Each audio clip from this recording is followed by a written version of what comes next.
Welcome to day 3. So today is the first day I am riding back towards Cumberland. It was a little bit cool last night, but at least I got up and got started at a good time today. Nice, beautiful morning and a beautiful day overall to ride. I'm riding back through essentially most of what I rode yesterday, but around mile, I think 115, the Western Maryland Rail Trail starts and you can parallel the C&O on this paved rail trail to about mile, I think 138. So I got to take that today through Hancock, and I am now at this beautiful campsite. So take a look at what I rode here so far today on day 3.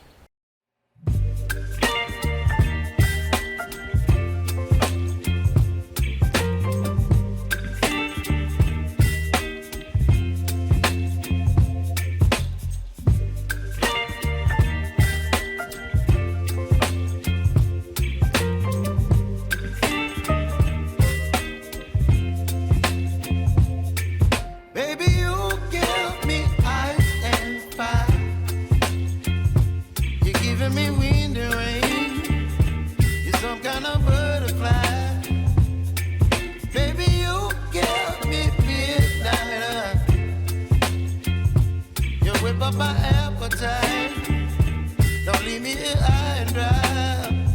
Oh, well, I don't wanna jinx it, baby, and twist myself at the spine. Don't wanna overthink it, baby.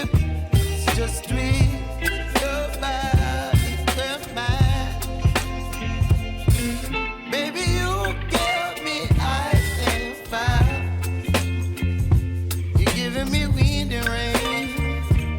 Some kind of butterfly. Baby, you give me midnight. You whip up my appetite. Don't leave me here high and dry. Oh, but I don't wanna jinx it, baby. Let's not get ahead of my time. Oh, but I don't wanna miss you, baby. So I stand up and speak just my mind. Oh.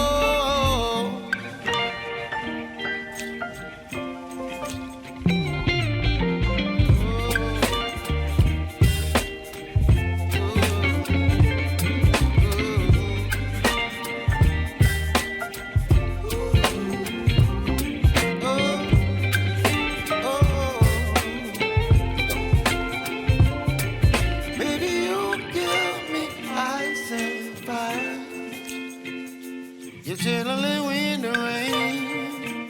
You're some kind of butterfly. Baby, you give me midnight. You whip up my appetite.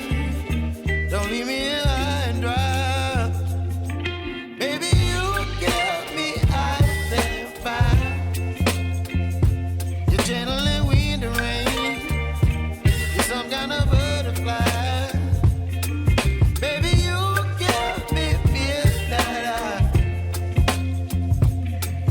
My appetite, don't leave me here high and dry. Oh, oh, oh,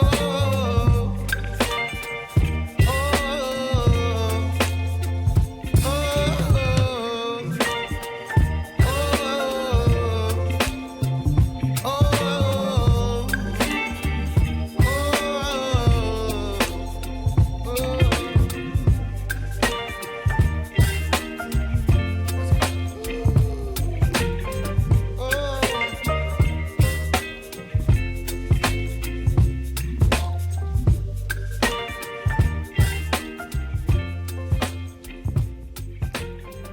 Now I'm at this wonderful campsite along the C&O. It's very scenic, beautiful view of the river, nice lush flat area to camp in. But what you probably can't tell from the video is that there are little bugs everywhere, flying all around me. And so this is actually kind of what I wanted to talk about in terms of your expectations for what your bikepacking trip will be. And I don't know if to some degree, even if you've tried bikepacking, and how much angst there is about it not matching like the expectation that was in your mind, because you see these beautiful pictures and videos of these wonderful campsites, and they are great, but there's also the downside, which we know. But then when we go out and do it, sometimes you're like, well, why didn't my bikepacking trip look like this video that I just saw? Surely she was having just a wonderful, delightful time the whole way.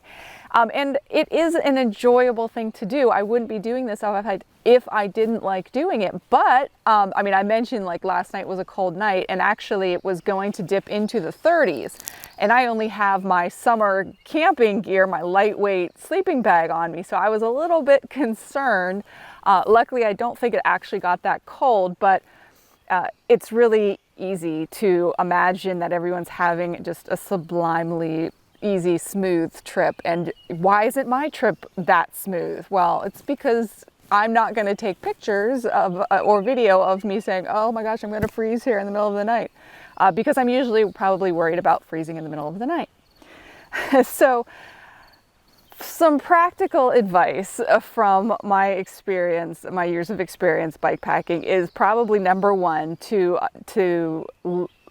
loosen some of your expectations about what it's going to be like. We're always going to go into it with a thought about, oh, surely it's going to be fantastic.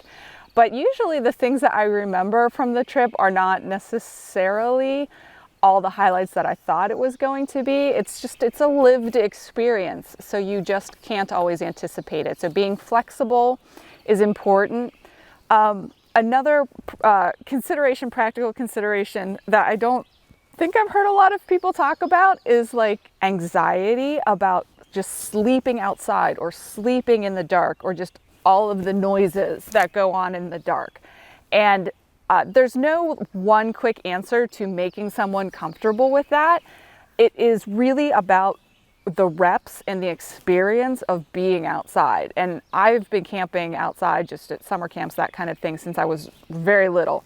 So I have that context in my mind of what it sounds like and what it is like to sleep outside at night. And I've carried that throughout. So it's not as much of a barrier for me. But if you have not had that experience often, you'll hear a deer in the middle of the night and it will sound like a beast is coming to savage your tent. And it's probably just like a chipmunk that's like 2 yards away, but it just sounds so crazy. So if that is something that you have encountered that is a concern, or something that's not, that is not making you comfortable with your bikepacking trips, just know that it gets better once you've had more times where you've gone through a night and you've heard all of those sounds, and you wake up the next morning and everything's fine. And you also, if you're doing a physical activity all day, you might be extra tired or extra dehydrated. And sometimes that stress level can also kind of just trigger your body to be even extra anxious. And I think that just like feeds into it, because if you're already tired, if you're already dehydrated or hungry, and you're in the middle of the night, like, what is going on?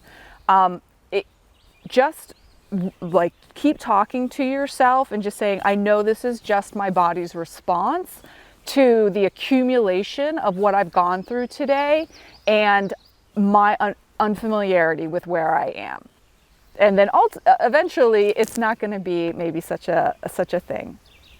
So I think those were kind of my more conceptual pieces of advice for either first timers or for not super experienced bikepackers, to be flexible with your expectations of what is actually going to happen on your trip, and to go with what's happening and don't feel like you are doing it wrong or don't feel like your trip wasn't successful or something like that. It's just every trip always has its moments. So don't worry, it will be fine. And then you will look back on the trip and you will remember both the good parts and the bad. If that resonates with anyone, hopefully that's some helpful advice for you.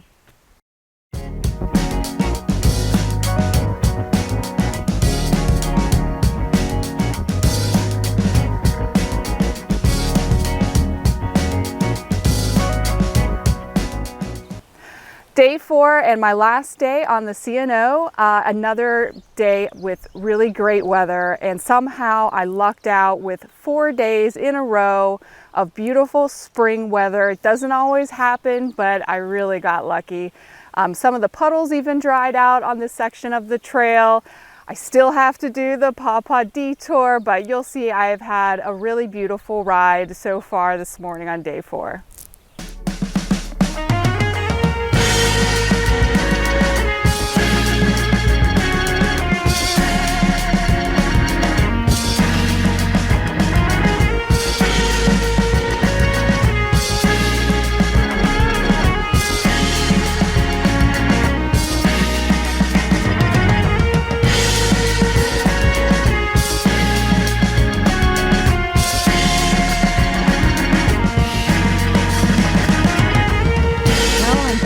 Paw Paw detour. I knew it was coming, and at least I get to spend some time off the bike in this direction towards Cumberland. I am anticipating, from what I recall going down it, that I will be walking up this side a bit longer, and then it's a shorter downhill now on the other side. So I'm going to start walking, and I will see you on the other side on the towpath.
So that's been my day 4 on the C&O, and I think the last bit of information that I want to suggest for those of you that are planning your own bike packing trips is to put more emphasis on the enjoyment and maybe less emphasis on the mileage. And as bikers, this is a very difficult thing for us to do. Even for me, my plan for this trip was to go all the way to Harper's Ferry, and the time just wasn't there for it. And so I ended up just stopping in Shepherdstown. And I really, really wanted to push that day, but in my head I said no. I always tell people, don't push, accept where you are and just live with that. And I am glad that I did that. I had the time that night to get dinner and to make camp and to have time to relax there, and it wasn't such a it wasn't so physically difficult. So even I have trouble doing what I am suggesting that everyone should do, which is enjoy your trip. Don't treat it like it's a race or like it's a job. And if you're planning your own trip, if you're on a trail like the C&O where you can decide each day where you're stopping, that's ideal. But if you are planning and you have to plan ahead, keep that in mind when you're thinking about how many miles you're doing each day. I should probably mention that in addition to offering self-guided tours, we do offer bike tour blueprints, which is all the information you need to plan your own trip on a number of trails, including the C&O. And so if you are planning to camp, there's a section all about camping. And if you're planning just to do an in-to-in trip, we also have the blueprint information to do that.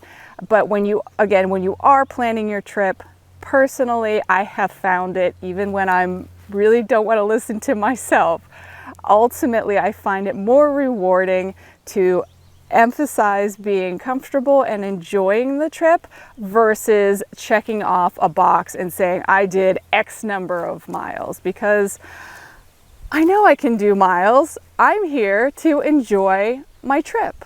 So hopefully you also enjoyed coming along with me. Thank you if you have managed to watch all of this video. There are other videos on a number of other trails, including all of the C&O, if that's of interest to you, on our YouTube channel. I appreciate your interest in following along, and I hope that you get out and have some more things to test out to make your own next bikepacking trip a little bit more comfortable and a little bit more enjoyable.